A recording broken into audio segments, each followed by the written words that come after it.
ਸੋ ਹਾਂਜੀ ਦੋਸਤੋ, ਸਤਿ ਸ਼੍ਰੀ ਅਕਾਲ ਜੀ। ਮੈਂ ਰਮਨਦੀਪ ਸਿੰਘ ਇੱਕ ਵਾਰੀ ਫਿਰ ਹਾਜ਼ਰ ਹਾਂ ਤੁਹਾਡੇ ਆਪਣੇ ਚੈਨਲ ਰਮਨ ਇੰਸਟੀਟਿਊਟ 'ਤੇ ਅਤੇ ਸਵਾਗਤ ਕਰਦਾ ਜੀ ਸਾਰਿਆਂ ਦਾ ਇੱਕ ਵਾਰ ਤੋਂ ਫਿਰ ਇਸ ਚੈਨਲ ਦੇ ਉੱਤੇ। ਸੋ ਵੀਡੀਓ ਸ਼ੁਰੂ ਕਰਨ ਤੋਂ ਪਹਿਲਾਂ ਰਿਕੁਐਸਟ ਹੈ ਕਿ ਜਿਹੜੇ ਵਿਦਿਆਰਥੀ ਇਸ ਚੈਨਲ 'ਤੇ ਪਹਿਲੀ ਵਾਰ ਆਏ ਨੇ ਉਹ ਚੈਨਲ ਨੂੰ ਸਬਸਕ੍ਰਾਈਬ ਕਰ ਲੈਣ ਅਤੇ ਨਾਲ ਹੀ ਬੈਲ ਆਈਕਨ 'ਤੇ ਕਲਿੱਕ ਕਰ ਲੈਣ ਤਾਂ ਜੋ ਤੁਹਾਨੂੰ ਜਿਹੜੀ ਆਉਣ ਵਾਲੀ ਲੇਟੈਸਟ ਵੀਡੀਓ ਉਹ ਸਭ ਤੋਂ ਪਹਿਲਾਂ ਮਿਲਦੀ ਰਹੇ। ਸੋ ਇਸ ਚੈਨਲ ਦੇ ਉੱਤੇ PS ਟੈਟ, ਸੀ ਟੈਟ, ਮਾਸਟਰ ਕੇਡਰ, NTT ਤੇ ਪਟਵਾਰੀ ਦੇ ਐਗਜ਼ਾਮ ਦੇ ਨਾਲ ਸੰਬੰਧਿਤ ਵੀਡੀਓਜ਼ ਅਪਲੋਡ ਕੀਤੀਆਂ ਜਾਂਦੀਆਂ ਨੇ। ਉਹ ਤੁਸੀਂ ਪਲੇਲਿਸਟ ਦੇ ਵਿੱਚੋਂ ਜਾ ਕੇ ਆਪਣੇ ਵਿਸ਼ੇ ਦੇ ਅਕੋਰਡਿੰਗ ਅਤੇ ਆਪਣੇ ਕੋਰਸ ਦੇ ਅਕੋਰਡਿੰਗ ਦੇਖ ਸਕਦੇ ਹੈਗੇ ਹੋਗੇ। ਸੋ ਉਮੀਦ ਕਰਦਾ ਹਾਂ ਕਿ ਇਸ ਚੈਨਲ ਤੇ ਪਾਈਆਂ ਜਾਣ ਵਾਲੀਆਂ ਵੀਡੀਓ ਤੁਹਾਡੇ ਲਈ ਕਾਫੀ ਹੈਲਪਫੁਲ ਰਹਿੰਦੀਆਂ ਹੋਣਗੀਆਂ। ਸੋ ਪਲੀਜ਼ ਵੀਡੀਓ ਨੂੰ ਲਾਈਕ ਔਰ ਸ਼ੇਅਰ ਜ਼ਰੂਰ ਕਰ ਦਿਆ ਕਰੋ ਤਾਂ ਕਿ ਬਾਕੀ ਦੇ ਫਰੈਂਡਸ ਤੱਕ ਵਾਲੀਆਂ ਵੀਡੀਓ ਜਿਹੜੀਆਂ ਉਹ ਪਹੁੰਚਦੀਆਂ ਰਹਿਣ। ਸੋ ਅਸੀਂ ਇੱਕ ਪੰਜਾਬ ਬੋਰਡ ਦੀ ਜਿਹੜੀ ਸੀਰੀਜ਼ ਸ਼ੁਰੂ ਕੀਤੀ ਹੋਈ ਹੈ ਜੋ ਕਿ ਸਪੈਸ਼ਲੀ ਪਟਵਾਰੀ, NTT, ਪੰਜਾਬ ਪੁਲਿਸ ਦੇ ਐਗਜ਼ਾਮ ਦੇ ਲਈ ਹੈਲਪਫੁਲ ਹੋਊਗੀ। ਇਸ ਤੋਂ ਇਲਾਵਾ ਮਾਸਟਰ ਕੇਡਰ ਦੇ ਵਿੱਚ ਵੀ। ਸੋ ਆਪਾਂ ਪਹਿਲਾਂ ਇਸ ਦੇ ਵਿੱਚ ਜਿਹੜੇ MCQ ਐਡ ਕਰ ਦਿੰਦੇ ਸੀ, ਬਟ ਕੁਛ ਤਕਨੀਕੀ ਕਾਰਨਾਂ ਕਰਕੇ ਨਾ ਇਸ ਚੈਪਟਰ ਦੇ ਵਿੱਚ ਐਡ ਨਹੀਂ ਕੀਤੇ। ਸੋ ਲਾਸਟ ਦੇ ਵਿੱਚ ਆਪਾਂ ਜਿਹੜੇ MCQ ਵੀ ਜਿਹੜੇ ਉਹ ਡਿਸਕਸ ਕਰ ਲਵਾਂਗੇ। ਸੋ ਅੱਜ ਅਸੀਂ ਡਿਸਕਸ ਕਰਾਂਗੇ ਚੈਪਟਰ ਨੰਬਰ 3 6ਵੀਂ ਕਲਾਸ ਦਾ ਜੋ ਕਿ ਪੰਜਾਬ ਬੋਰਡ ਦਾ ਹੈ। ਸੋ ਗਲੋਬ, ਧਰਤੀ ਦਾ ਮਾਡਲ, ਯਾਨੀ ਕਿ ਗਲੋਬ ਐਜ਼ ਏ ਅਰਥ ਮਾਡਲ। ਸੋ ਗਲੋਬ ਬਾਰੇ ਆਪਾਂ ਡਿਸਕਸ ਕਰਾਂਗੇ ਕਿ ਗਲੋਬ ਦੀ ਕੀ ਇੰਪੋਰਟੈਂਸ ਹੈ, ਗਲੋਬ ਦੇ ਉੱਪਰ ਕੀ ਪ੍ਰੈਜ਼ੈਂਟ ਕੀਤਾ ਜਾਂਦਾ ਹੈ, ਕਿਸ ਤਰੀਕੇ ਦੇ ਨਾਲ ਅਸੀਂ ਧਰਤੀ ਨੂੰ ਜਿਹੜੀ ਸਟੱਡੀ ਕਰ ਸਕਦੇ ਹਾਂ। ਠੀਕ ਹੈ। ਸੋ ਇਹ ਤੁਹਾਨੂੰ ਮਾਸਟਰ ਕੇਡਰ, NTT, ਪਟਵਾਰੀ, PSPCL, ਪੰਜਾਬ ਪੁਲਿਸ ਅਤੇ PS ਟੈਟ ਐਗਜ਼ਾਮ ਦੇ ਲਈ ਹੈਲਪਫੁਲ ਰਹੂਗਾ। ਸੋ ਸਾਰਾ ਚੈਪਟਰ ਆਪਾਂ ਇੱਕ ਕਲਾਸ ਦੇ ਵਿੱਚ ਹੀ ਜਿਹੜਾ ਕਹਿ ਸਕਦੇ ਕੰਪਲੀਟ ਕਰ ਲਵਾਂਗੇ। ਸੋ WhatsApp ਗਰੁੱਪ ਜੁਆਇਨ ਕਰਨ ਦੇ ਲਈ ਤੁਸੀਂ ਇਸ ਨੰਬਰ ਦੇ ਉੱਪਰ ਕੰਟੈਕਟ ਕਰ ਸਕਦੇ ਹੋ ਜਿੱਥੇ ਤੁਹਾਨੂੰ ਸਾਰੀਆਂ PDF ਹੈ ਜਿਹੜੀਆਂ ਉਹ ਮਿਲਦੀਆਂ ਰਹਿਣਗੀਆਂ। ਸੋ ਗਰੁੱਪ ਪੇਡ ਅਗਰ ਤੁਸੀਂ ਜੁਆਇਨ ਕਰਨਾ ਚਾਹੁੰਦੇ ਫੀਸ ਪੇ ਕਰਕੇ ਇਸ ਦੇ ਵਿੱਚ ਐਡ ਹੋ ਸਕਦੇ ਹੋ। ਵੀਡੀਓ ਨੂੰ ਲਾਈਕ ਕਰਨਾ, ਸ਼ੇਅਰ ਕਰਨਾ ਅਤੇ ਕਮੈਂਟ ਬਾਕਸ ਦੇ ਵਿੱਚ ਆਪਣੇ ਸੁਝਾਅ ਦੇਣੇ ਤੁਸੀਂ ਨਾ ਭੁੱਲਿਆ ਕਰੋ। ਅਤੇ ਜਿਹੜੇ ਵਿਦਿਆਰਥੀ ਨਵੇਂ ਆਉਂਦੇ ਹੁੰਦੇ ਨੇ ਉਹ ਪਲੀਜ਼ ਚੈਨਲ ਨੂੰ ਸਬਸਕ੍ਰਾਈਬ ਜ਼ਰੂਰ ਕਰ ਲਿਆ ਕਰੋ। ਤਾਂ ਸ਼ੁਰੂ ਕਰਦੇ ਹਾਂ ਸੈਸ਼ਨ ਅੱਜ ਦਾ। ਸੋ ਗਲੋਬ ਜਿਹੜਾ ਹੈ ਉਹ ਜਿਓਗ੍ਰਾਫੀ ਦਾ ਸਭ ਤੋਂ ਇੰਪੋਰਟੈਂਟ ਐਸਪੈਕਟ ਹੈ ਔਰ ਜਿਸ ਦੇ ਨਾਲ ਪੂਰੀ ਅਰਥ ਦੀ ਜਿਹੜੀ ਸਟੱਡੀ ਕੀਤੀ ਜਾਂਦੀ ਹੈ ਕਿ ਕਿਹੜੀ ਚੀਜ਼, ਕਿਹੜੀ ਰੇਖਾ, ਕਿਹੜਾ ਦੇਸ਼ ਕਿੱਥੇ ਸਥਿਤ ਹੈ ਔਰ ਕਿੰਨੇ ਡਿਗਰੀ ਦੇ ਉੱਪਰ ਸਥਿਤ ਹੈ, ਲੌਂਗੀਟਿਊਡ ਦੇ ਉੱਪਰ ਹੈ, ਲੈਟੀਟਿਊਡ ਦੇ ਉੱਪਰ ਸਥਿਤ ਹੈ। ਸੋ ਇਹ ਸਾਰੀ ਜਿਹੜੀ ਜਾਣਕਾਰੀ ਹੈ ਸਾਨੂੰ ਗਲੋਬ ਦੇ ਥਰੂ ਹੀ ਮਿਲਦੀ ਹੈ। ਸੋ ਇਸ ਕਰਕੇ ਜਿਓਗ੍ਰਾਫੀ ਦਾ ਸਭ ਤੋਂ ਇੰਪੋਰਟੈਂਟ ਪਾਰਟ ਹੈਗਾ ਗਾ ਗਲੋਬ। ਔਰ ਗਲੋਬਸ ਤਕਰੀਬਨ ਸਾਰੇ ਹੀ ਸਟੂਡੈਂਟਸ ਨੇ ਆਪਣੇ ਆਪਣੇ ਸਕੂਲਾਂ ਜਾਂ ਕਾਲਜਾਂ ਦੇ ਵਿੱਚ ਜ਼ਰੂਰ ਦੇਖਿਆ ਹੋਵੇਗਾ। ਸੋ ਜਿਹੜੇ ਜਿਓਗ੍ਰਾਫੀ ਦੇ ਨਾਲ ਸੰਬੰਧਿਤ ਨੇ ਸਪੈਸ਼ਲੀ, ਸੋ 10ਵੀਂ ਤੱਕ ਤਾਂ ਤਕਰੀਬਨ ਸਾਰੇ ਹੀ ਜਿਹੜੇ ਸਕੂਲਾਂ ਦੇ ਵਿੱਚ ਤੁਹਾਨੂੰ ਦੇਖਣ ਨੂੰ ਮਿਲਦਾ ਹੈ। ਇਸ ਤੋਂ ਇਲਾਵਾ ਹੈ ਨਾ ਕਾਲਜ, ਯੂਨੀਵਰਸਿਟੀਆਂ ਦੇ ਵਿੱਚ ਤਾਂ ਸਬਜੈਕਟ ਦੇ ਅਕੋਰਡਿੰਗ ਅਲੱਗ-ਅਲੱਗ ਹੋ ਜਾਂਦਾ ਹੈ। ਤਾਂ ਧਰਤੀ ਨੂੰ ਪੂਰਾ ਦੇਖਣ ਅਤੇ ਸਮਝਣ ਦੇ ਲਈ ਸਾਨੂੰ ਜਿਸ ਮਾਡਲ ਦਾ ਜਾਂ ਜਿਸ ਮਾਡਲ ਦੀ ਲੋੜ ਪੈਂਦੀ ਹੈ ਸੋ ਉਸ ਨੂੰ ਗਲੋਬ ਕਿਹਾ ਜਾਂਦਾ ਹੈ। ਸੋ ਇਹ ਗਲੋਬ ਹੈ ਜੋ ਤੁਸੀਂ ਪਿਕਚਰ ਦੇ ਵਿੱਚ ਦੇਖ ਰਹੇ ਹੋ। ਸੋ ਇਹ ਬਿਲਕੁਲ ਜੋ ਜਿਸ ਤਰੀਕੇ ਦੇ ਨਾਲ ਸਾਡੀ ਅਰਥ ਯੂਨੀਵਰਸ ਦੇ ਵਿੱਚ ਸਟੈਂਡ ਕਰਦੀ ਹੈ ਉਸੇ ਤਰੀਕੇ ਦੇ ਨਾਲ ਇਸ ਨੂੰ ਬਣਾਇਆ ਜਾਂਦਾ ਹੈ। ਠੀਕ ਹੈ, ਬਿਲਕੁਲ ਐਗਜ਼ੈਕਟ ਉਸੇ ਤਰੀਕੇ ਦਾ ਬਣਿਆ ਹੋਇਆ ਜਿਸ ਤਰੀਕੇ ਦੇ ਨਾਲ ਸਾਡੀ ਧਰਤੀ ਜਿਹੜੀ ਹੈ ਯੂਨੀਵਰਸ ਦੇ ਵਿੱਚ ਖੜੀ ਹੋਈ ਹੈ। ਠੀਕ ਹੈ, ਉੱਦਾਂ ਉਨੇ ਹੀ ਡਿਗਰੀ ਦੇ ਉੱਪਰ ਚੁੱਕੀ ਹੀ ਉਨੇ ਹੀ ਜਿਹੜੇ ਲੈਟੀਟਿਊਡ, ਲੌਂਗੀਟਿਊਡ ਇਸ ਦੇ ਵਿੱਚ ਕ੍ਰੀਏਟ ਕੀਤੇ ਗਏ ਨੇ। ਸੋ ਇਹ ਗਲੋਬ ਜਿਹੜਾ ਹੁੰਦਾ ਇਹ 3 ਡਾਇਮੈਂਸ਼ਨਲ ਹੁੰਦਾ ਹੈ। 3 ਡਾਇਮੈਂਸ਼ਨਲ ਦਾ ਮਤਲਬ ਕਿ ਅਸੀਂ ਇਸ ਨੂੰ 3 ਸਾਈਡਾਂ ਦੇ ਵਿੱਚੋਂ ਦੇਖ ਸਕਦੇ ਹੈਗੇ ਆਂਗੇ। ਸਾਹਮਣੇ ਤੋਂ ਦੇਖ ਸਕਦੇ ਹਾਂ, ਉੱਪਰ ਤੋਂ ਦੇਖ ਸਕਦੇ ਹਾਂ, ਨੀਚੇ ਤੋਂ ਦੇਖ ਸਕਦੇ ਹਾਂ, ਯਾਨੀ ਕਿ 3 ਟਾਈਪ ਦੀ ਜਿਹੜੀ ਕਹਿ ਸਕਦੇ ਹਾਂ ਡਾਇਮੈਂਸ਼ਨ ਹੋਣਗੇ। 3 ਤਰੀਕੇ ਦੇ ਨਾਲ ਤਿੰਨਾਂ ਸਾਈਡ ਤੋਂ ਅਸੀਂ ਜਿਹੜਾ ਅਬਜ਼ਰਵ ਕਰ ਸਕਾਂਗੇ ਅਤੇ ਪੂਰਾ ਨਿਰੀਖਣ ਕਰਕੇ ਅਸੀਂ ਹਰ ਇੱਕ ਕੰਟਰੀ ਦੇ ਬਾਰੇ ਪੂਰੀ ਜਾਣਕਾਰੀ ਹਾਸਲ ਕਰ ਸਕਦੇ ਹਾਂ।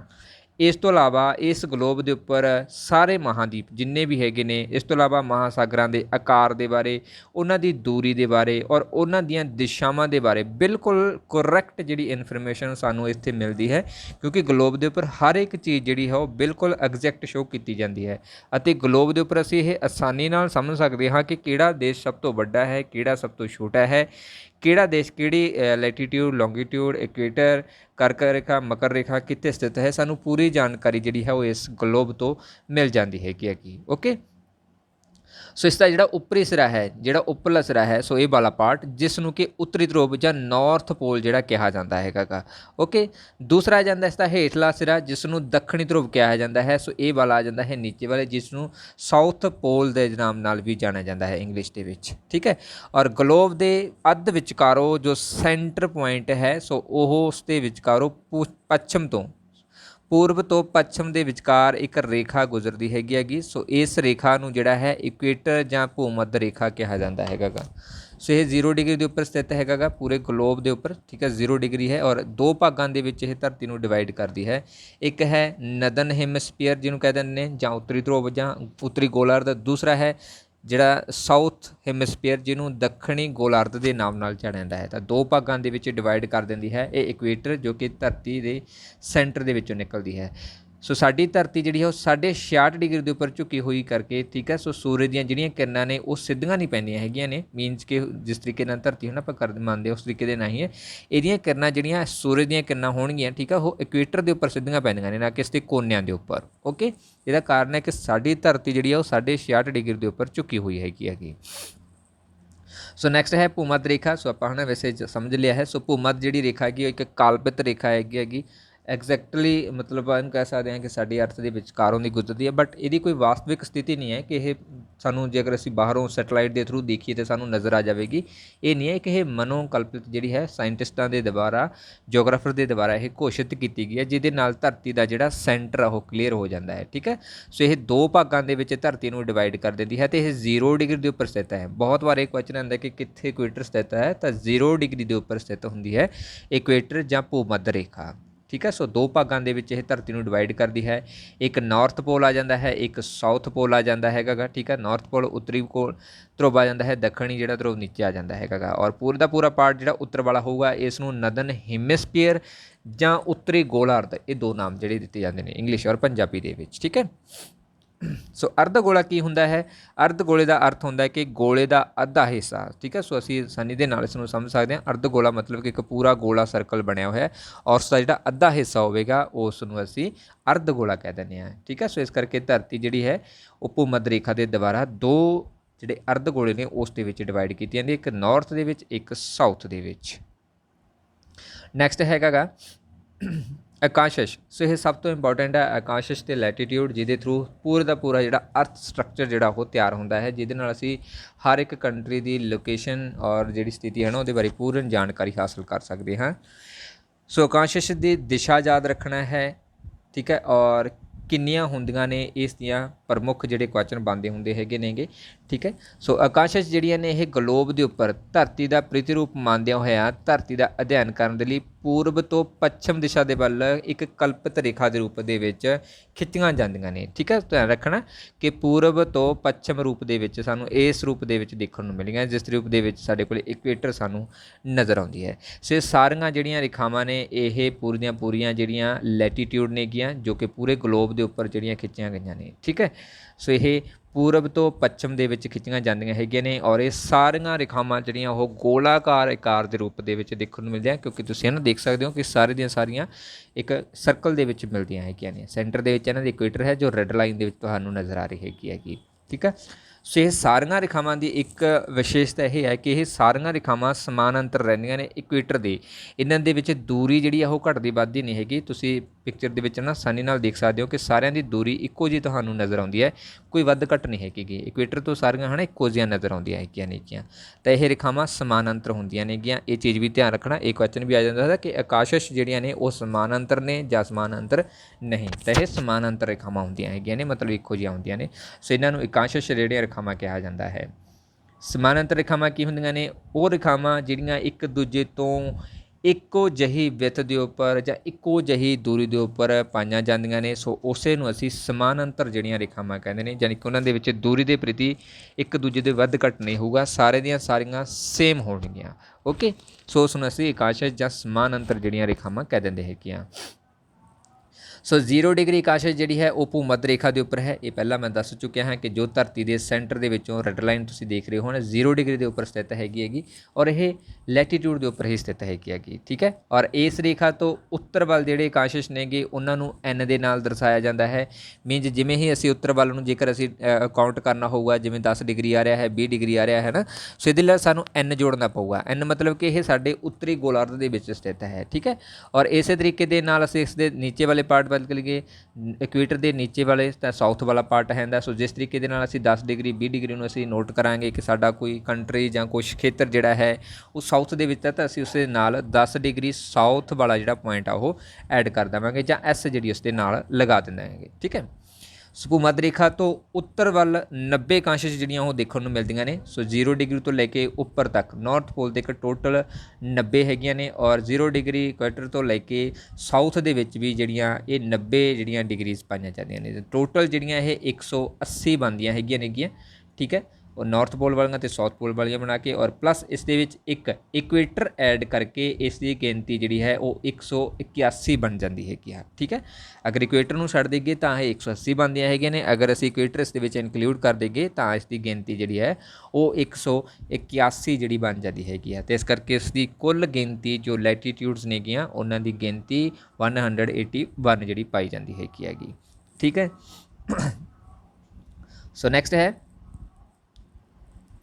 ਜਿਵੇਂ ਜਿਵੇਂ ਅਸੀਂ ਭੂ-ਮੱਧ ਰੇਖਾ ਤੋਂ ਉੱਤਰ ਜਾਂ ਦੱਖਣ ਵੱਲ ਦੇ ਜਾਵਾਂਗੇ ਉਸੇ ਤਰੀਕੇ ਦੇ ਨਾਲ ਜਿਹੜੇ ਆਕਾਸ਼ ਦੇ ਖਿੱਚੇ ਹੋਏ ਗੋਲੇ ਨੇ ਉਹਨਾਂ ਦਾ ਆਕਾਰ ਛੋਟਾ ਹੁੰਦਾ ਜਾਊਗਾ। ਤੁਸੀਂ ਦੇਖ ਸਕਦੇ ਹੋ ਕਿ ਇਕੁਏਟਰ ਦੇ ਉੱਪਰ ਇਹ ਗੋਲਾ ਸਭ ਤੋਂ ਵੱਡਾ ਹੈ। ਜਿਵੇਂ ਜਿਵੇਂ ਅਸੀਂ ਉੱਪਰ ਨੂੰ ਜਾ ਰਹੇ ਹਾਂ ਇਸ ਦਾ ਸਰਕਲ ਜਿਹੜਾ ਉਹ ਘੱਟ ਦੇਖਣ ਨੂੰ ਮਿਲਦਾ ਹੈ, ਕਿਉਂਕਿ ਧਰਤੀ ਜਿਹੜੀ ਗੋਲ ਹੈ ਨਾ, ਸੋ ਗੋਲਾਈ ਦੇ ਕਾਰਨ ਉੱਪਰ ਵਾਲਾ ਪੁਆਇੰਟ ਬਿਲਕੁਲ ਜਿਹੜਾ ਬਿੰਦੂ ਦੇ ਰੂਪ ਦੇ ਵਿੱਚ ਸਾਨੂੰ ਨਜ਼ਰ ਆਉਂਦਾ ਹੈਗਾ। ਸੋ ਉੱਤਰੀ ਧਰੁਵ ਅਤੇ ਦੱਖਣੀ ਧਰੁਵ ਦਾ ਜਿਹੜਾ 90 ਡਿਗਰੀ ਵਾਲਾ ਉੱਤਰੀ ਭਾਗ ਅਤੇ ਦੱਖਣ ਵਾਲਾ 90 ਡਿਗਰੀ ਵਾਲਾ ਭਾਗ, ਇਹ ਬਿਲਕੁਲ ਇੱਕ ਬਿੰਦੂ ਦੇ ਰੂਪ ਦੇ ਵਿੱਚ ਹੁੰਦਾ ਹੈ। ਤੁਸੀਂ ਇਹ ਪੁਆਇੰਟਸ ਦੇਖ ਸਕਦੇ ਹੋ। ਹੁਣ ਬਾਕੀ ਸਰਕਲ ਮਿਲਦੇ ਨੇ, ਬਟ 90 ਡਿਗਰੀ ਜਿਹੜਾ ਉਹ ਸਿਰਫ ਅਤੇ ਸਿਰਫ ਇਕੱਲੇ ਪੁਆਇੰਟ ਦੇ ਵਿੱਚ ਹੀ ਨਜ਼ਰ ਆਉਂਦਾ ਹੈ। ਸਭ ਤੋਂ ਵੱਡਾ ਲੈਟੀਟਿਊਡ ਸਰਕਲ ਜਿਹੜਾ ਹੈ ਉਹ ਇਕੁਏਟਰ ਦਾ ਹੈ, ਜੋ ਬਿਲਕੁਲ ਸੈਂਟਰ ਦੇ ਵਿੱਚੋਂ ਦੀ ਗੁਜ਼ਰਦਾ ਹੈ, 0 ਡਿਗਰੀ ਇਕਾਂਸ਼ਸ਼ ਦੇ ਉੱਪਰ ਜਾਂ ਲੈਟੀਟਿਊਡ ਦੇ ਉੱਪਰ ਸਥਿਤ ਹੈ। ਠੀਕ ਹੈ, ਭੂ-ਮੱਧ ਰੇਖਾ ਜਿਹੜੀ ਹੈ ਉਹ ਸਭ ਤੋਂ ਵੱਡਾ ਸਰਕਲ ਮੰਨਿਆ ਜਾਂਦਾ ਹੈ ਧਰਤੀ ਦੇ ਉੱਪਰ। 1 ਡਿਗਰੀ ਦੇ ਵਿੱਚ 60 ਮਿੰਟ ਹੁੰਦੇ ਹੈਗੇ ਨੇ, ਅਤੇ 1 ਮਿੰਟ ਅੱਗੇ ਜਿਹੜਾ ਉਹ 60 ਸੈਕਿੰਡ ਦੇ ਵਿੱਚ ਡਿਵਾਈਡ ਕੀਤਾ ਜਾਂਦਾ ਹੈ। ਧਿਆਨ ਰੱਖਣਾ ਕਿ 1 ਡਿਗਰੀ ਜਿਹੜੀ ਹੈ ਉਹ 60 ਮਿੰਟਾਂ ਦੇ ਵਿੱਚ ਵੰਡੀ ਜਾਊਗੀ।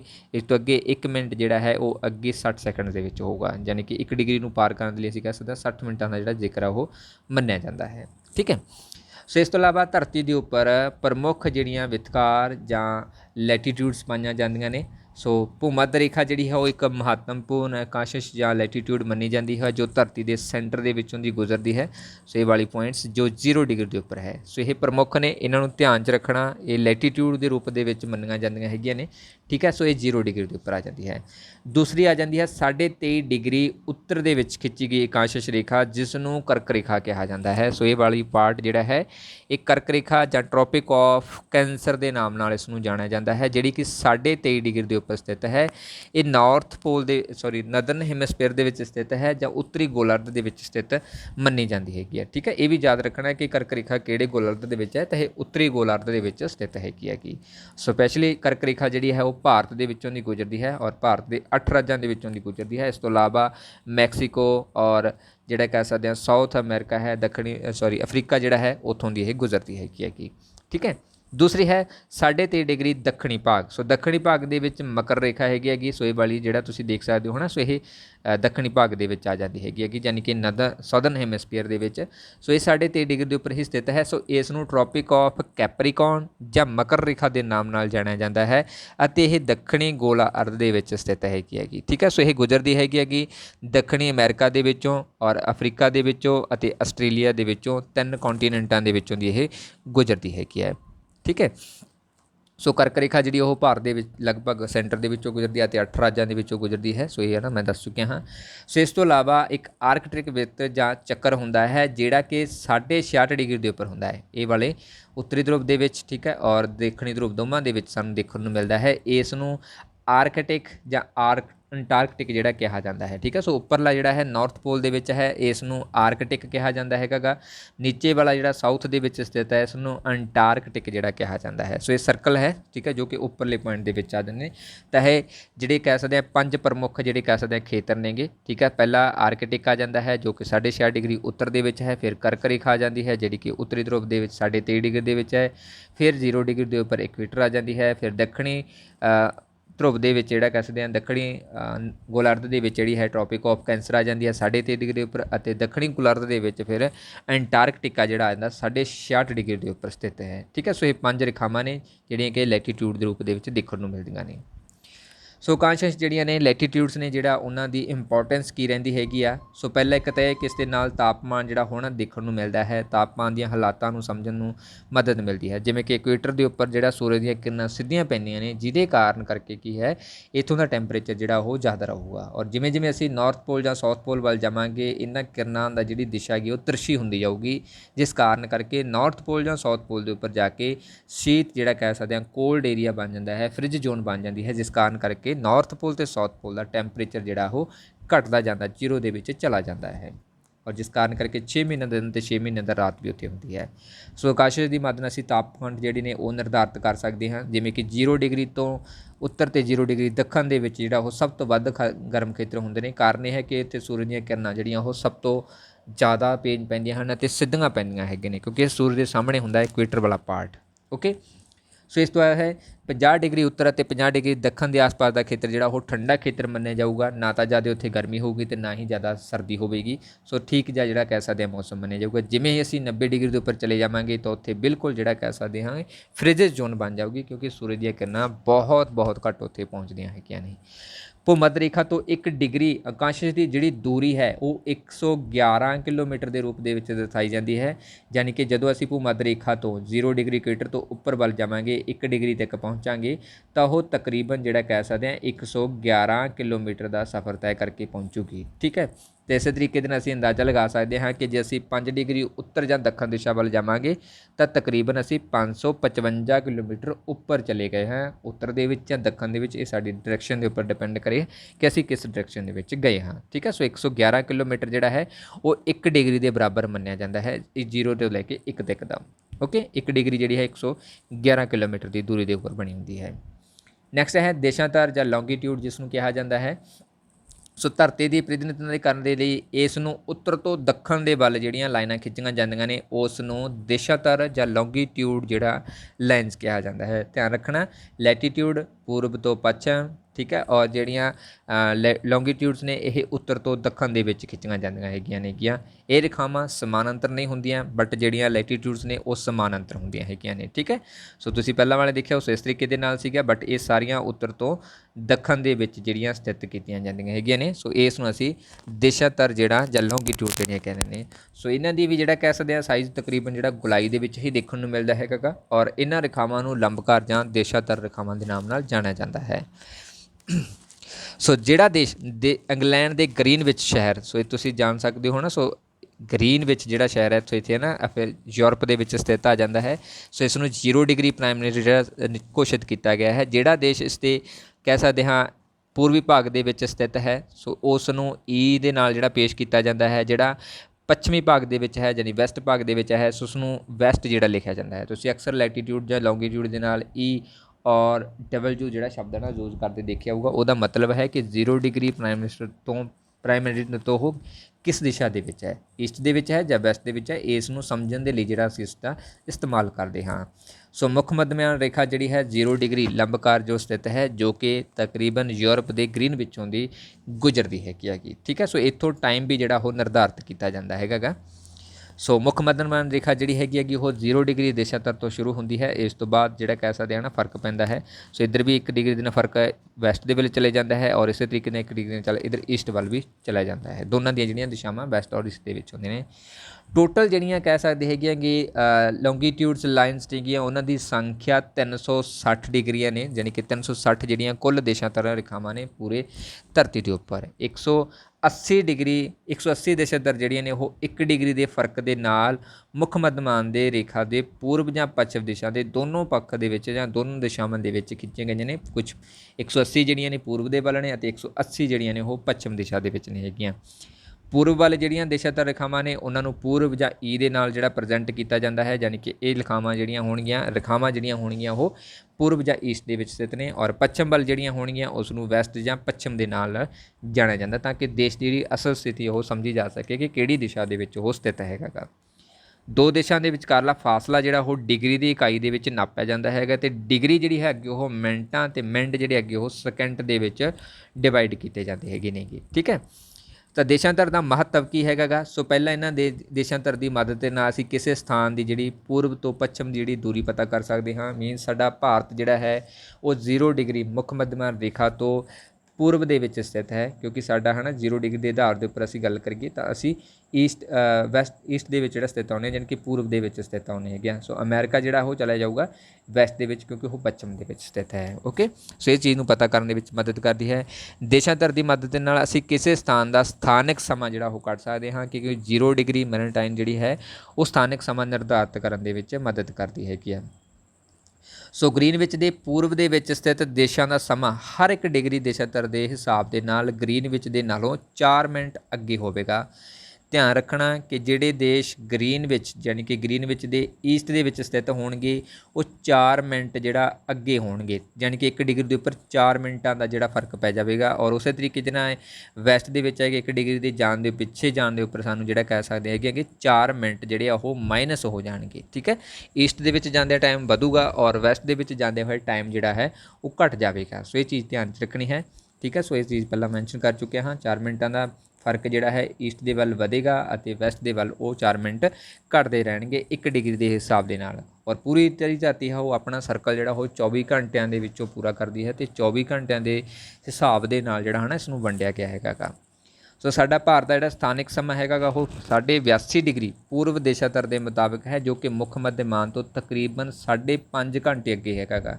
ਸਾਡਾ ਦੇਸ਼ ਪੂਰਬ ਦੇ ਵਿੱਚ ਹੈ ਅਤੇ ਇਹਦਾ ਮਤਲਬ ਸਾਡਾ ਟਾਈਮ ਜਿਹੜਾ ਹੈ ਉਹ ਗ੍ਰੀਨ ਵਿੱਚ ਦੇ ਨਾਲੋਂ ਅੱਗੇ ਹੋਵੇਗਾ। ਠੀਕ ਹੈ, ਸੋ ਜਿੱਦਾਂ ਹੀ ਅਸੀਂ ਯੂਨਾਈਟਿਡ ਨੇਸ਼ਨ ਦੇ ਵਿੱਚ ਚਲੇ ਜਾਵਾਂਗੇ, USA ਦੇ ਵਿੱਚ ਚਲੇ ਜਾਵਾਂਗੇ ਤਾਂ ਉੱਥੇ ਟਾਈਮ ਜਿਹੜਾ ਉਹ ਪਿੱਛੇ ਚਲਾ ਜਾਊਗਾ, ਕਿਉਂਕਿ ਉਧਰਲੀ ਸਾਈਡ ਦੇ ਉੱਪਰ 4 ਮਿੰਟਾਂ ਦਾ ਜਿਹੜਾ ਉਹ ਫਰਕ ਪੈਣ ਦੇ ਹਿਸਾਬ ਦੇ ਨਾਲ ਡਿਗਰੀਆਂ ਦੇ ਵਿੱਚ ਵੰਡਿਆ ਜਾਊਗਾ।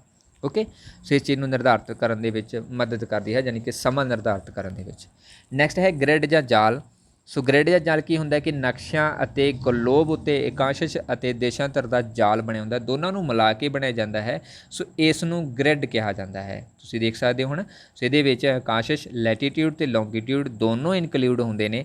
ਇਹਨਾਂ ਨੂੰ ਮਿਲਾ ਕੇ ਹੀ ਪੂਰਾ ਜਿਹੜਾ ਗ੍ਰਿਡ ਜਾਂ ਜਾਲ ਤਿਆਰ ਕੀਤਾ ਜਾਂਦਾ, ਜਿਹੜਾ ਕਿ ਪੂਰੇ ਦੇਸ਼ਾਂ ਦੀ ਜਿਹੜੀ ਸਥਿਤੀ ਨੂੰ ਨਿਰਧਾਰਿਤ ਕਰਨ ਦੇ ਵਿੱਚ ਮਦਦ ਕਰਦਾ ਹੈ ਕਿ ਕਿਹੜਾ ਦੇਸ਼ ਕਿੱਥੇ ਸਥਿਤ ਹੈਗਾ ਗਾ। ਠੀਕ ਹੈ, ਸੋ ਇਸ ਦੀ ਹੈਲਪ ਜਿਹੜੀ ਹੈ ਦੇਸ਼ਾਂ ਦੀ ਸਥਿਤੀ ਨੂੰ ਜਾਣਨ ਦੇ ਵਿੱਚ ਲਈ ਜਾਂਦੀ ਹੈ। ਜਾਲ ਦਾ ਮਹੱਤਵ ਹੈ ਕਿ ਇਹ ਜਾਲ ਨਕਸ਼ੇ ਅਤੇ ਐਟਲਸ ਬਣਾਉਣ ਦੇ ਵਿੱਚ ਮਦਦ ਕਰਦੇ ਹੈਗੇ ਨੇ, ਪੂਰੀ ਐਗਜ਼ੈਕਟ ਲੋਕੇਸ਼ਨ ਸਾਨੂੰ ਪਤਾ ਲੱਗਦੀ ਹੈਗੀ ਆ। ਇਸ ਤੋਂ ਇਲਾਵਾ ਇਸ ਦੀ ਸਹਾਇਤਾ ਦੇ ਨਾਲ ਅਸੀਂ 2 ਦੇਸ਼ਾਂ ਦੀ ਜਿਹੜੀ ਸਰਹੱਦ ਹੈ, ਬਾਉਂਡਰੀ ਜਿਹੜੀ ਹੈ ਉਸ ਨੂੰ ਨਿਰਧਾਰਿਤ ਕਰ ਸਕਦੇ ਹਾਂ, ਪਤਾ ਲਗਾ ਸਕਦੇ ਹੈਗੇ। ਠੀਕ ਹੈ, ਸੋ ਇਸ ਤਰੀਕੇ ਨਾਲ ਇਹਨਾਂ ਦੀ ਸਥਿਤੀ ਦੇ ਕਾਰਨ ਹੀ ਜਿਹੜਾ ਕਹਿ ਸਕਦੇ ਹਾਂ ਇਸ ਗ੍ਰਿਡ ਦੀ ਬਦੌਲਤ ਹੀ ਅਸੀਂ ਕੁਝ ਸ਼ਹਿਰ ਜਿਹੜੇ ਇਨਕਲੂਡ ਕੀਤੇ ਨੇ ਸਾਡੇ ਭਾਰਤ ਦੇ, ਜਿਨ੍ਹਾਂ ਦੀ ਇਕਾਂਸ਼ਿਸ਼ ਅਤੇ ਲੈਟੀਟਿਊਡ ਜਿਹੜੇ ਹਨ ਦੋਨੋਂ ਮੈਂਸ਼ਨ ਕੀਤੇ ਨੇ, ਯਾਨੀ ਕਿ ਗੁਰਦਾਸਪੁਰ ਜਿਹੜਾ ਹੈ ਉਹ 32 ਡਿਗਰੀ ਉੱਤਰ ਦੇ ਵਿੱਚ ਅਤੇ 75 ਡਿਗਰੀ 25 ਮਿੰਟ ਪੂਰਬ ਦੇ ਵਿੱਚ ਸਥਿਤ ਹੈ ਦੇਸ਼ਾਂਤਰ ਦੇ ਵਿੱਚ। ਜਲੰਧਰ ਜਿਹੜਾ ਹੈ 31 ਡਿਗਰੀ 20 ਮਿੰਟ ਉੱਤਰ ਦੇ ਵਿੱਚ ਅਤੇ 76 ਡਿਗਰੀ 34 ਮਿੰਟ ਪੂਰਬ ਦੇ ਵਿੱਚ ਸਥਿਤ ਹੈਗਾ ਗਾ। ਦੇਸ਼ਾਂਤਰ ਦੇ ਅਕੋਰਡਿੰਗ ਪੂਰਬ ਦੇ ਵਿੱਚ ਹੈ, ਇਕਾਂਸ਼ਿਸ਼ ਦੇ ਅਕੋਰਡਿੰਗ ਉੱਤਰ ਦੇ ਵਿੱਚ ਸਥਿਤ ਹੈ। ਤੀਸਰਾ ਹੈ ਪਟਿਆਲਾ, ਜਿਹੜਾ 30 ਡਿਗਰੀ 23 ਉੱਤਰ ਦੇ ਵਿੱਚ ਅਤੇ 76 ਡਿਗਰੀ 21 ਮਿੰਟ ਪੂਰਬ ਦੇ ਵਿੱਚ ਸਥਿਤ ਹੈ। ਠੀਕ ਹੈ, ਔਰ ਇਸ ਤੋਂ ਅੱਗੇ ਹੈ ਲੁਧਿਆਣਾ, ਜਿਹੜਾ ਕਿ 30 ਡਿਗਰੀ 52 ਮਿੰਟ ਉੱਤਰ ਦੇ ਵਿੱਚ ਸਥਿਤ ਹੈ ਅਤੇ 76 ਡਿਗਰੀ 54 ਮਿੰਟ ਪੂਰਬ ਦੇ ਵਿੱਚ ਸਥਿਤ ਹੈ। ਪੰਜਵਾਂ ਹੈ ਚੰਡੀਗੜ੍ਹ, ਇਹ ਕਾਫੀ ਇੰਪੋਰਟੈਂਟ ਹੈ, ਸੋ ਨੋਟ ਕਰ ਲੈਣਾ। 30 ਡਿਗਰੀ 42 ਮਿੰਟ ਉੱਤਰੀ ਧਰੁਵ ਦੇ ਵਿੱਚ ਆ ਜਾਂਦਾ ਹੈ, ਸੋ ਇਸ ਕਰਕੇ ਹੈ। ਔਰ 77 ਡਿਗਰੀ ਪੂਰਬ ਦੇ ਵਿੱਚ ਜਿਹੜਾ ਸਥਿਤ ਹੈ, ਯਾਨੀ ਕਿ ਈਸਟ ਦੇ ਵਿੱਚ ਲੌਂਗੀਟਿਊਡ ਦੇ ਅਕੋਰਡਿੰਗ ਆਉਂਦਾ ਹੈ। ਸੋ ਦਿੱਲੀ ਵੀ ਕਾਫੀ ਇੰਪੋਰਟੈਂਟ ਹੈ, ਸੋ ਇਹ 28 ਡਿਗਰੀ 38 ਮਿੰਟ ਉੱਤਰ ਦੇ ਵਿੱਚ ਅਤੇ 77 ਡਿਗਰੀ 12 ਮਿੰਟ ਪੂਰਬ ਦੇ ਵਿੱਚ ਸਥਿਤ ਹੈ। ਅਤੇ ਕੋਲਕਾਤਾ ਜਿਹੜਾ ਹੈ 22 ਡਿਗਰੀ 34 ਮਿੰਟ ਉੱਤਰ ਦੇ ਵਿੱਚ ਅਤੇ 88 ਡਿਗਰੀ 26 ਮਿੰਟ ਪੂਰਬ ਦੇ ਵਿੱਚ ਸਥਿਤ ਆ ਜਾਂਦਾ ਹੈ। ਠੀਕ ਹੈ, ਸੋ ਇਸ ਦੀ ਜਿਹੜੀ ਲੋਕੇਸ਼ਨ ਹੈਗੀ ਜੋ ਕਾਫੀ ਇੰਪੋਰਟੈਂਟ ਰਹੂਗੀ। ਸ਼ਾਇਦ ਕਈ ਵਾਰ ਕਿਸੇ ਨਾ ਕਿਸੇ ਕੁਐਸਚਨ ਜ਼ਰੂਰ ਆ ਜਾਂਦਾ ਹੁੰਦਾ ਕਿ ਲੋਕੇਸ਼ਨ ਜ਼ਰੂਰ ਦੱਸੀ ਜਾਵੇ। ਸੋ ਨੈਕਸਟ ਹੈ ਸਥਾਨਕ ਸਮਾਂ ਅਤੇ ਪ੍ਰਮਾਣਿਕ ਸਮਾਂ। ਠੀਕ ਹੈ, ਸੋ ਇਹ ਕੀ ਹੈ? ਸੋ ਕਿਸੇ ਦੇਸ਼ ਦੇ ਇੱਕ ਸਥਾਨ ਦੇ ਸਥਾਨਕ ਸਮੇਂ ਦੇ ਵਿੱਚ ਦੂਸਰੇ ਸਥਾਨ ਦੇ ਸਥਾਨਕ ਸਮੇਂ ਦੇ ਫਰਕ ਹੋਣ ਕਾਰਨ ਕਈ ਸਾਰੀਆਂ ਜਿਹੜੀਆਂ ਮੁਸ਼ਕਲਾਂ ਆਉਂਦੀਆਂ ਨੇ। ਸੋ ਇਸ ਮੁਸ਼ਕਲਾਂ ਨੂੰ ਹੱਲ ਕਰਨ ਦੇ ਲਈ ਜਿਹੜਾ ਕੁਝ ਸਥਾਨਕ ਸਮਾਂ ਜਾਂ ਪ੍ਰਮਾਣਿਕ ਸਮਾਂ ਜਿਹੜਾ ਹੈ ਉਹ ਨਿਸ਼ਚਿਤ ਕੀਤਾ ਜਾਂਦਾ ਹੈ। ਸੋ ਜਿਹਦੇ ਆਧਾਰ ਦੇ ਉੱਪਰ ਇੱਕ ਸਮਾਂ ਨਿਸ਼ਚਿਤ ਕੀਤਾ ਜਾਂਦਾ ਜੋ ਕਿ ਪੂਰੀ ਕੰਟਰੀ ਜਾਂ ਪੂਰੇ ਵਿਸ਼ਵ ਦੇ ਵਿੱਚ ਪ੍ਰਮਾਣਿਤ ਹੁੰਦਾ ਹੈਗਾ।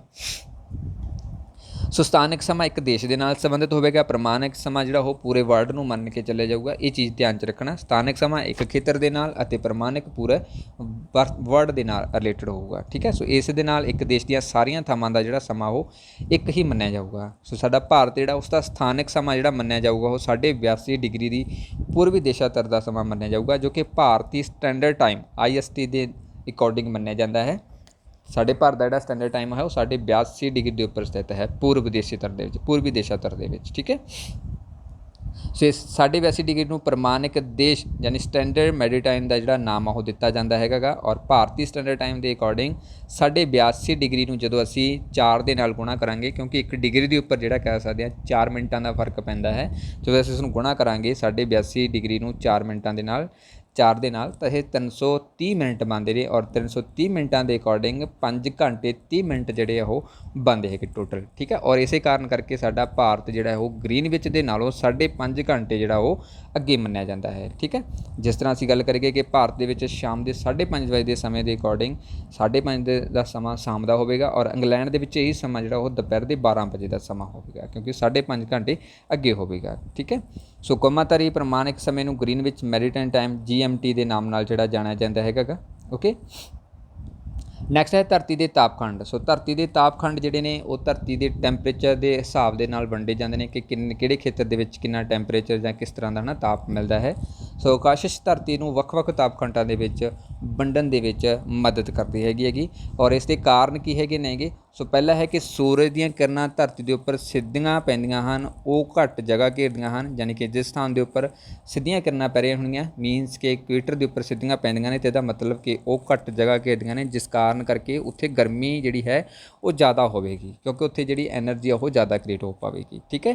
ਸੋ ਜਿਹੜੀਆਂ ਕਿਰਨਾਂ ਤਿਰਛੀਆਂ ਪੈਣਗੀਆਂ ਉਹ ਜ਼ਿਆਦਾ ਜਗ੍ਹਾ ਨਹੀਂ ਘੇਰਦੀਆਂ, ਠੀਕ ਹੈ, ਜ਼ਿਆਦਾ ਜਗ੍ਹਾ ਘੇਰਦੀਆਂ ਹਨ, ਜਿਸ ਕਾਰਨ ਕਰਕੇ ਉਹ ਗਰਮੀ ਘੱਟ ਕਰਨ ਦੇ ਵਿੱਚ ਜਾਂ ਕਹਿ ਸਕਦੇ ਹਾਂ ਘੱਟ ਸ਼ਕਤੀ ਪੈਦਾ ਕਰਦੀਆਂ ਹੈਗੀਆਂ ਨੇ।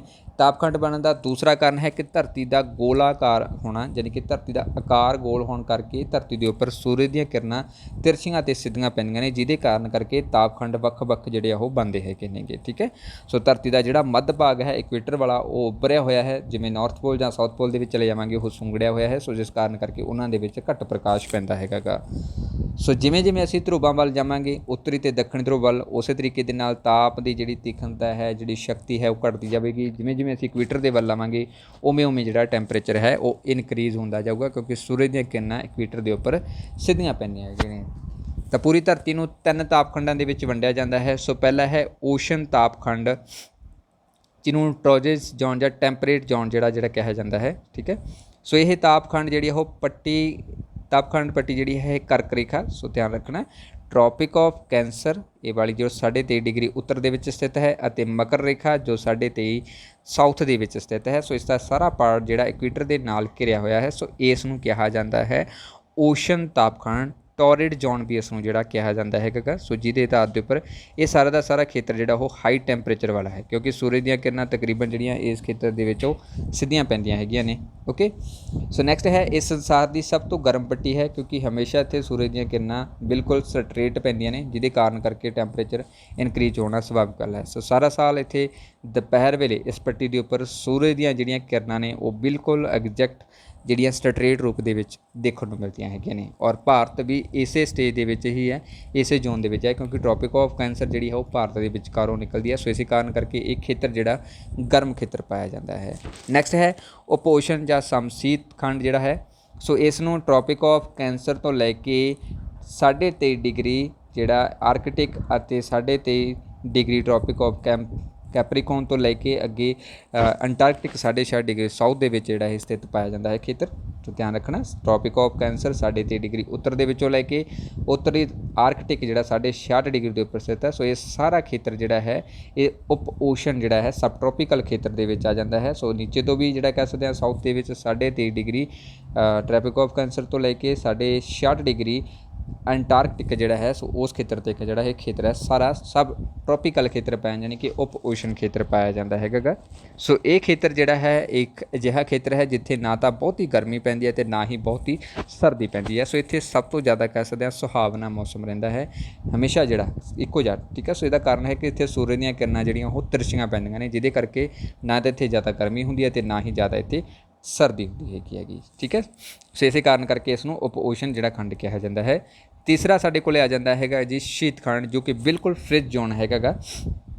ਸੋ ਇਹ ਕੀ ਹੈਗਾ ਆਰਕਟਿਕ ਚੱਕਰ ਤੋਂ ਲੈ ਕੇ ਉੱਤਰ ਦੇ ਵਿੱਚ ਆਰਕਟਿਕ ਚੱਕਰ ਤੋਂ ਲੈ ਕੇ 90 ਡਿਗਰੀ ਤੱਕ, ਯਾਨੀ ਕਿ ਉੱਤਰੀ ਧਰੁਵ ਤੱਕ, ਠੀਕ ਹੈ। ਔਰ ਨੀਚੇ ਜਿਹੜਾ ਹੈ ਦੱਖਣੀ ਧਰੁਵ ਦੇ ਵਿੱਚ ਲੈ ਕੇ ਦੱਖਣੀ ਸਾਊਥ ਸਦਰਨ ਹੈਮੀਸਫੀਅਰ ਦੇ ਵਿੱਚ 66.5 ਡਿਗਰੀ ਅੰਟਾਰਕਟਿਕਾ ਤੋਂ ਲੈ ਕੇ 90 ਡਿਗਰੀ ਯਾਨੀ ਕਿ ਦੱਖਣੀ ਧਰੁਵ ਤੱਕ ਜਿਹੜਾ ਪਾਰਟ ਇਨਕਲੂਡ ਹੈ, ਜਿਸ ਨੂੰ ਫ੍ਰਿਜ ਜ਼ੋਨ ਕਿਹਾ ਜਾਂਦਾ ਹੈ, ਕਿਉਂਕਿ ਇੱਥੇ ਪੂਰਾ ਸਾਲ ਜਿਹੜੀ ਉਹ ਬਰਫ਼ ਜੰਮੀ ਰਹਿੰਦੀ ਹੈ। ਕਾਰਨ ਇੱਥੇ ਹੈ ਕਿ ਸੂਰਜ ਦੀਆਂ ਕਿਰਨਾਂ ਬਿਲਕੁਲ ਤਿਰਛੀਆਂ ਪੈਂਦੀਆਂ ਨੇ ਅਤੇ 6 ਮਹੀਨਿਆਂ ਤੱਕ ਇੱਥੇ ਸੂਰਜ ਦੀਆਂ ਕਿਰਨਾਂ ਪੈਂਦੀਆਂ ਹਨ ਅਤੇ 6 ਮਹੀਨਿਆਂ ਤੱਕ ਸੂਰਜ ਦੀਆਂ ਕਿਰਨਾਂ ਇੱਥੇ ਨਹੀਂ ਪੈਂਦੀਆਂ, ਯਾਨੀ ਕਿ 6 ਮਹੀਨਿਆਂ ਦਾ ਦਿਨ ਅਤੇ 6 ਮਹੀਨਿਆਂ ਦੀ ਰਾਤ ਇਹਨਾਂ ਦੇ ਵਿੱਚ ਦੇਖਣ ਨੂੰ ਮਿਲਦੀ ਹੈ, ਜਿਹਦੇ ਕਾਰਨ ਕਰਕੇ ਇਹ ਸਾਰਾ ਖੇਤਰ ਫ੍ਰਿਜ ਜ਼ੋਨ ਦੇ ਵਿੱਚ ਹੀ ਤਬਦੀਲ ਰਹਿੰਦਾ ਹੈ। ਠੀਕ ਹੈ, ਸੋ ਇਮੇਜ ਹੈ ਜਿਹੜੀ ਤੁਹਾਨੂੰ ਦੱਸ ਸਕਦੀ ਹੈ ਕਿ ਫ੍ਰਿਜ ਜ਼ੋਨ ਜਿਹੜੀ ਹੈ ਉਹ ਕਿਵੇਂ ਘੋਸ਼ਿਤ ਕੀਤੀ ਜਾਂਦੀ ਹੈ ਜਾਂ ਟ੍ਰੋਪਿਕ ਆਫ ਕੈਂਸਰ ਦੇ ਉੱਪਰ ਟੈਂਪਰੇਚਰ ਕਿਉਂ ਜ਼ਿਆਦਾ ਹੁੰਦਾ ਹੈ। ਸੋ ਇਹ ਤੁਸੀਂ ਦੇਖ ਸਕਦੇ ਹੋ ਇਕੁਏਟਰ ਦੇ ਉੱਪਰ ਜਿਹੜੀਆਂ ਸੂਰਜ ਦੀਆਂ ਕਿਰਨਾਂ ਉਹ ਬਿਲਕੁਲ ਸਿੱਧੀਆਂ ਡਾਇਰੈਕਟ ਪੈਂਦੀਆਂ ਹੈਗੀਆਂ ਨੇ ਔਰ ਦੇਖੀ ਜਾਂਦੇ ਹੈ। ਇਸ ਤੋਂ ਅੱਗੇ ਜਿਹੜਾ ਟੈਂਪਰੇਟ ਜ਼ੋਨ ਆ ਜਾਂਦਾ ਹੈ, ਸੋ ਇਸ ਦੇ ਉੱਪਰ ਜਿਹੜੀਆਂ ਸੂਰਜ ਦੀਆਂ ਕਿਰਨਾਂ ਥੋੜ੍ਹੀਆਂ ਤਿਰਛੀਆਂ ਹੋ ਜਾਂਦੀਆਂ, ਜਿੱਦਾਂ ਹੀ ਜਿਹੜਾ ਇਕੁਏਟਰ ਦੇ ਉੱਪਰ ਜਿੱਦਾਂ ਹੀ ਨਾਰਥ ਪੋਲ ਜਾਂ ਸਾਊਥ ਪੋਲ ਦੇ ਵਿੱਚ ਜਾਂਦੇ ਇਹ ਬਿਲਕੁਲ ਹੀ ਜਿਹੜੀਆਂ ਤਿਰਛੀਆਂ ਹੋ ਜਾਂਦੀਆਂ ਨੇ, ਜਿਹਦੇ ਕਰਕੇ ਪ੍ਰਕਾਸ਼ ਬਿਲਕੁਲ ਘੱਟ ਜਾਂਦਾ ਹੈ। ਓਕੇ, ਸੋ ਇਸ ਕਰਕੇ ਇਹ ਖੇਤਰ ਜਿਹੜਾ ਫ੍ਰਿਜ ਜ਼ੋਨ ਦੇ ਵਿੱਚ ਆ ਜਾਂਦਾ ਹੈ। ਸੋ ਦੇਖ ਸਕਦੇ ਹੋ ਤੁਸੀਂ ਜਿਹੜਾ ਟਰੋਜਸ ਜ਼ੋਨ ਯਾਨੀ ਕਿ ਓਸ਼ਨ ਖੇਤਰ ਆ ਜਾਂਦਾ, ਉਸ ਦੇ ਵਿੱਚ ਜਿਹੜਾ ਦੱਖਣੀ ਅਮਰੀਕਾ ਆ ਜਾਂਦਾ ਹੈ, ਸਾਊਥ ਅਮਰੀਕਾ ਆ ਜਾਂਦਾ ਹੈ, ਭਾਰਤ ਆ ਜਾਂਦਾ ਹੈ। ਠੀਕ ਹੈ, ਕੁਛ ਖੇਤਰ ਜਿਹੜਾ ਆਸਟ੍ਰੇਲੀਆ ਦਾ ਅਤੇ ਕੁਛ ਆਈਲੈਂਡ ਜਿਹੜੇ ਉਹ ਆ ਜਾਂਦੇ ਹੈਗੇ ਨੇਗੇ, ਅੰਡੇਮਾਨ ਨਿਕੋਬਾਰ ਅੱਗੇ। ਠੀਕ ਹੈ, ਸੋ ਇਹਦੇ ਵਿੱਚ ਮਲੇਸ਼ੀਆ ਵਗੈਰਾ ਇਨਕਲੂਡ ਆ ਜਾਂਦੇ ਹੈਗੇ ਨੇ। ਇਸ ਤੋਂ ਇਲਾਵਾ ਜਿਹੜਾ ਸਬ ਟ੍ਰੋਪੀਕਲ ਖੇਤਰ ਹੈ ਉਸ ਦੇ ਵਿੱਚ ਤੁਸੀਂ ਦੇਖ ਸਕਦੇ ਹੋ USA ਵਰਗੇ ਕੰਟਰੀਆਂ ਹੋ ਗਈਆਂ, ਕੈਨੇਡਾ ਹੋ ਗਿਆ। ਠੀਕ ਹੈ, ਪੂਰੇ ਦਾ ਪੂਰਾ ਯੂਰਪ ਹੋ ਗਿਆ, ਚੀਨ ਹੋ ਗਿਆ ਔਰ ਰਸ਼ੀਆ ਦਾ ਕੁਛ ਭਾਗ ਇਸ ਦੇ ਵਿੱਚ ਇਨਕਲੂਡ ਹੈਗਾ ਗਾ। ਠੀਕ ਹੈ, ਦੱਖਣੀ ਭਾਗ ਦੇ ਵਿੱਚ ਦੱਖਣੀ ਅਮਰੀਕਾ ਦਾ ਕੁਛ ਪਾਰਟ ਜਿਹੜਾ ਆ ਜਾਂਦਾ ਹੈ ਅਤੇ ਸਾਊਥ ਅਮਰੀਕਾ ਦਾ ਵੀ ਪਾਰਟ ਆ ਜਾਂਦਾ ਹੈ। ਠੀਕ ਹੈ, ਔਰ ਆਸਟ੍ਰੇਲੀਆ ਦਾ ਕਾਫੀ ਖੇਤਰ ਇਸ ਦੇ ਵਿੱਚ ਇਨਕਲੂਡ ਹੋਏਗਾ ਗਾ। ਠੀਕ ਹੈ, ਇਸ ਤੋਂ ਅੱਗੇ ਫ੍ਰਿਜ ਜ਼ੋਨ ਹੈ ਜੋ ਆਰਕਟਿਕ ਅਤੇ ਅੰਟਾਰਕਟਿਕ ਖੇਤਰ ਦੇ ਵਿੱਚ ਆ ਜਾਂਦਾ ਹੈ। ਗ੍ਰੀਨਲੈਂਡ ਜਿਹੜਾ ਹੈ ਉਹ ਫ੍ਰਿਜ ਜ਼ੋਨ ਦੇ ਵਿੱਚ ਆਉਂਦਾ ਹੈ। ਸੋ ਇਸੇ ਕਾਰਨ ਕਰਕੇ ਇੱਥੇ ਪੂਰਾ ਸਾਲ ਬਰਫ਼ ਜਿਹੜੀ ਹੈ ਉਹ ਜੰਮੀ ਰਹਿੰਦੀ ਹੈ। ਠੀਕ ਹੈ, ਸੋ ਇਸ ਅੱਜ ਦਾ ਚੈਪਟਰ ਸੋ ਉਮੀਦ ਕਰਦਾ ਹਾਂ ਕਿ ਸਾਰਿਆਂ ਦੇ ਲਈ ਹੈਲਪ ਰਿਹਾ ਹੋਊਗਾ, ਸਭ ਨੂੰ ਕਾਫੀ ਕੁਝ ਜਿਹੜਾ ਸਿੱਖਣ ਨੂੰ ਮਿਲਿਆ ਹੋਊਗਾ। ਸੋ WhatsApp ਗਰੁੱਪ ਜੁਆਇਨ ਕਰਨ ਦੇ ਲਈ ਤੁਸੀਂ ਇਸ ਨੰਬਰ ਦੇ ਉੱਪਰ ਕੰਟੈਕਟ ਕਰ ਸਕਦੇ ਹੋ। ਵੀਡੀਓ ਨੂੰ ਲਾਈਕ ਕਰਨਾ, ਸ਼ੇਅਰ ਕਰਨਾ ਅਤੇ ਕਮੈਂਟ ਬਾਕਸ ਦੇ ਵਿੱਚ ਆਪਣੇ ਸੁਝਾਅ ਦੇਣੇ ਤੁਸੀਂ ਨਾ ਭੁੱਲਿਆ ਕਰੋ ਅਤੇ ਜਿਹੜੇ ਵਿਦਿਆਰਥੀ ਨਵੇਂ ਹੁੰਦੇ ਨੇ ਉਹ ਪਲੀਜ਼ ਚੈਨਲ ਨੂੰ ਸਬਸਕ੍ਰਾਈਬ ਜ਼ਰੂਰ ਕਰ ਲਿਆ ਕਰੋ। Thank you so much.